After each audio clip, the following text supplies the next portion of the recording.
कोटा की 27 साल की लड़की ने अपने ही पिता को मौत के घाट उतार दिया। वजह सुनकर पूरा मोहल्ला सन्न रह गया।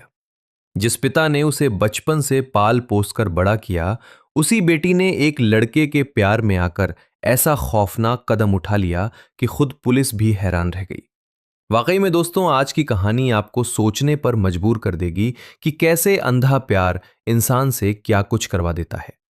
नमस्कार दोस्तों, मैं हूं रहमत भाई और आप देख रहे हैं आपका अपना चैनल क्राइम अलर्ट पीके।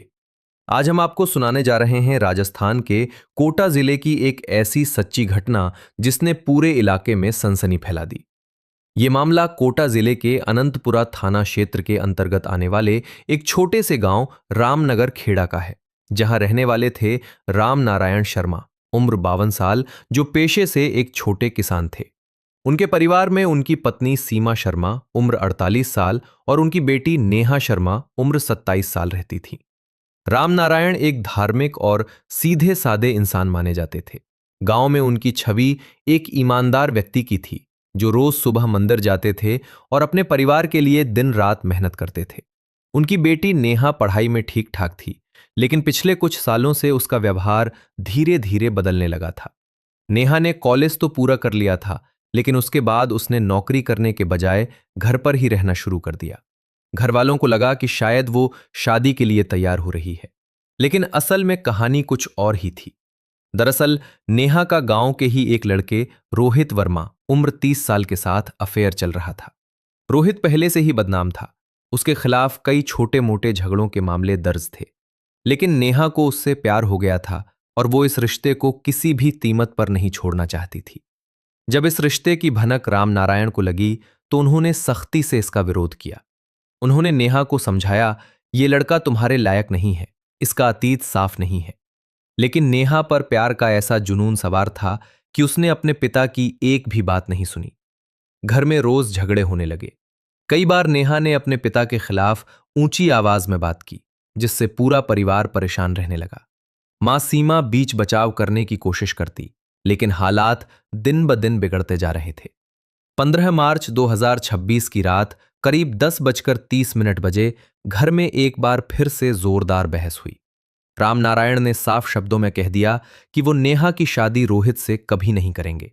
उन्होंने यहां तक कह दिया कि अगर नेहा ने इस रिश्ते को नहीं छोड़ा तो वो उसे घर से निकाल देंगे। ये बात नेहा के दिल में तीर की तरह चुभ गई। उसी रात उसने अपने प्रेमी रोहित को फोन किया और रोते हुए कहा, पापा हमें कभी साथ नहीं रहने देंगे, अब कुछ बड़ा करना पड़ेगा। सवाल यह था कि आखिर नेहा क्या करने वाली थी। क्या वो घर छोड़ देगी या फिर कुछ ऐसा कदम उठाएगी जो पूरे परिवार की जिंदगी बदल देगा। लेकिन असली कहानी तो अब शुरू होती है। अब कहानी उस मोड़ पर पहुंच चुकी थी जहां हर रिश्ता धीरे धीरे टूटता जा रहा था। एक तरफ था बाप का विश्वास और इज्जत, और दूसरी तरफ था नेहा का अंधा प्यार, जिसने उसकी सोचने समझने की ताकत को खत्म कर दिया था। नेहा और रोहित के बीच अब रोज घंटों फोन पर बात होने लगी थी। कॉल डिटेल रिकॉर्ड के अनुसार दोनों की बातचीत रात 11 बजे से लेकर सुबह 2 बजे तक चलती थी। कई बार रोहित उसे भड़काता, अगर तुम्हारे पापा बीच में नहीं होते तो हम कब के शादी कर चुके होते। और नेहा हर बार रोते हुए कहती, मैं कुछ भी कर सकती हूं तुम्हारे लिए। दरअसल रोहित का इरादा शुरू से ही साफ नहीं था। गांव में उसकी छवि एक चालाक और स्वार्थी इंसान की थी। वो नेहा को सिर्फ अपने फायदे के लिए इस्तेमाल कर रहा था, लेकिन प्यार में अंधी नेहा को यह सब दिखाई नहीं दे रहा था। 20 मार्च 2026 की शाम करीब 7:15 बजे रोहित और नेहा की मुलाकात गांव के बाहर एक सुनसान खेत में हुई। वहां रोहित ने नेहा से कहा, जब तक तुम्हारे पापा जिंदा हैं हम कभी साथ नहीं हो सकते। यह सुनकर नेहा चौंक गई। उसने पूछा, तुम कहना क्या चाहते हो? रोहित ने धीरे से कहा, हमें रास्ते से हटाना होगा उन्हें। यह सुनकर नेहा कुछ पल के लिए खामोश हो गई। उसके मन में डर भी था, लेकिन प्यार का जुनून उस डर से कहीं ज्यादा बड़ा था। उसने कांपती आवाज में कहा, यह बहुत, या तो तुम ये काम कर दो या फिर मुझे हमेशा के लिए भूल जाओ। यह सुनकर नेहा पूरी तरह टूट गई। उसने तय कर लिया कि अब वो कुछ भी करेगी, बस रोहित को खोना नहीं चाहती। उसी रात करीब 11:50 बजे जब पूरा घर सो चुका था, नेहा चुपचाप उठी। उसके हाथ में एक छोटा सा पैकेट था। उसकी सांसें तेज चल रही थीं। दिल जोर जोर से धड़क रहा था। क्या वो सच में अपने ही पिता को मारने जा रही थी? और फिर जो हुआ, उसे सुनकर पुलिस भी दंग रह गई। लेकिन असली सच अभी सामने आना बाकी था। 27 मार्च 2026 की वो रात, जब एक बेटी ने अपने ही पिता की जिंदगी खत्म करने का फैसला कर लिया था। घड़ी में समय हो रहा था रात 11:50 बजे। पूरा घर गहरी नींद में था। बाहर सन्नाटा था, लेकिन नेहा के दिल में तूफान चल रहा था। नेहा धीरे धीरे रसोई में पहुंची। उसके हाथ कांप रहे थे, लेकिन आंखों में एक अजीब सा जुनून था। उसने उस छोटे से पैकेट को खोला, जिसमें जहर जैसा घातक केमिकल था। उसने पहले से तैयार दूध के गिलास में वो पाउडर मिला दिया। दूध को अच्छे से घुला, ताकि कोई शक न हो। करीब 12:05 बजे नेहा अपने पिता राम नारायण के कमरे में पहुंची। उसने धीरे से आवाज दी, पापा, दूध पी लीजिए। राम नारायण आधी नींद में थे। उन्होंने अपनी बेटी पर भरोसा करते हुए बिना कुछ सोचे वो दूध पी लिया। उन्हें क्या पता था कि जिस बेटी पर उन्होंने सबसे ज्यादा भरोसा किया, वही उनकी मौत बन चुकी है। करीब 12:30 बजे रामनारायण को अचानक बेचैनी होने लगी। उन्हें उल्टियां आने लगीं, सांस लेने में तकलीफ होने लगी। उन्होंने जोर से आवाज लगाई, नेहा, नेहा। नेहा दौड़कर आई, लेकिन उसकी आंखों में डर से ज्यादा घबराहट इस बात की थी कि कहीं उसका प्लान फेल ना हो जाए। मां सीमा भी उठ गईं। उन्होंने तुरंत पड़ोसियों को बुलाया। करीब 1 बजे रात रामनारायण को जल्दी जल्दी पास के अस्पताल ले जाया गया, लेकिन रास्ते में ही उनकी हालत बिगड़ती गई। डॉक्टरों ने जांच के बाद 1:25 पर उन्हें मृत घोषित कर दिया। घर में मातम छा गया। सीमा फूट फूट कर रोने लगी, हे भगवान, मेरे पति को क्या हो गया? नेहा भी जोर जोर से रोने का नाटक कर रही थी, ताकि किसी को उस पर शक न हो। अगले दिन 28 मार्च 2026 की सुबह 8 बजे पोस्टमार्टम के लिए शव को भेजा गया। शुरुआती तौर पर सभी को लगा कि शायद हार्ट अटैक हुआ होगा, लेकिन पोस्टमार्टम रिपोर्ट में जो सामने आया, उसने पूरे परिवार और पुलिस को हिलाकर रख दिया। रिपोर्ट में साफ लिखा था, मौत का कारण जहर है। यह सुनते ही पुलिस हरकत में आ गई। मामला अब एक सामान्य मौत नहीं, बल्कि हत्या बन चुका था। अनंतपुरा थाना पुलिस मौके पर पहुंची। उन्होंने घर की तलाशी ली। रसोई में रखे बर्तनों की जांच की गई। दूध का गिलास भी जब्त किया गया। फॉरेंसिक टीम ने सैंपल लेकर जांच शुरू की। सबसे चौंकाने वाली बात तब सामने आई जब पुलिस ने पाया कि घटना की रात घर में सिर्फ 3 लोग थे, रामनारायण, सीमा और नेहा। ऐसे में शक सीधे परिवार के अंदर ही जा रहा था। पुलिस ने नेहा और उसकी मां से पूछताछ शुरू की। सीमा बार बार कह रही थीं, हम तो कुछ नहीं जानते, सब अचानक हुआ। लेकिन नेहा के जवाबों में कुछ गड़बड़ी थी। वो बार बार अपने बयान बदल रही थी। कभी कहती कि उसने दूध नहीं दिया, फिर कहती कि दिया था, लेकिन उसमें कुछ नहीं मिलाया। इसी बीच पुलिस को एक और बड़ा सुराग मिला। रामनारायण के मोबाइल में आखिरी कॉल नेहा का था, और नेहा के फोन की जांच करने पर जो सामने आया, उसने पूरे केस की दिशा ही बदल दी। क्या नेहा की साजिश अब खुलने वाली थी? क्या रोहित का नाम भी सामने आएगा?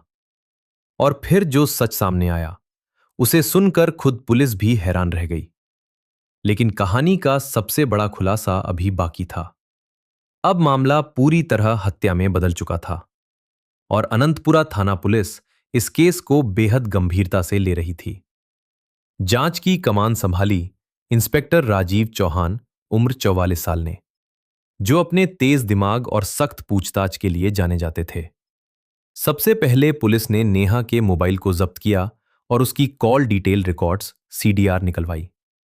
रिपोर्ट सामने आते ही पुलिस के होश उड़ गए। पिछले 10 दिनों में नेहा ने एक ही नंबर पर 150 से ज्यादा कॉल्स की थीं, और वो नंबर था रोहित वर्मा का। पुलिस ने तुरंत रोहित को हिरासत में लिया। जब उससे पूछताछ शुरू हुई, तो वो पहले तो खुद को बचाने की कोशिश करता रहा। उसने कहा, मेरा इस मामले से कोई लेना देना नहीं है, मैं तो बस नेहा का दोस्त हूं। इसके बाद रोहित से दोबारा पूछताछ की गई। इस बार जब पुलिस ने नेहा का कबूलनामा उसके सामने रखा तो रोहित भी ज्यादा देर तक नहीं टिक पाया। उसने भी अपना जुर्म कबूल कर लिया। रोहित ने बताया कि उसने ही नेहा को जहर का इंतजाम करके दिया था और पूरी प्लानिंग उसी ने की थी। उसने कहा, मैं सिर्फ उससे शादी करना चाहता था, उसके पापा हमारे रास्ते में थे। पुलिस ने दोनों के खिलाफ आईपीसी की धारा 302 हत्या और 120 बी साजिश के तहत मामला दर्ज किया और 29 मार्च 2026 को दोनों को गिरफ्तार कर लिया गया। इसके अलावा पुलिस ने फॉरेंसिक रिपोर्ट भी कोर्ट में पेश की, जिसमें साफ साबित हुआ कि दूध में मिलाया गया केमिकल ही रामनारायण की मौत का कारण बना। इस पूरे केस में पुलिस की मेहनत और तकनीकी जांच ने सच्चाई को सामने ला दिया। गांव के लोग भी हैरान थे कि एक बेटी अपने ही पिता की जान ले सकती है। वाकई में दोस्तों, ये केस सिर्फ एक हत्या नहीं बल्कि रिश्तों के टूटने और अंधे प्यार की खौफनाक कहानी है।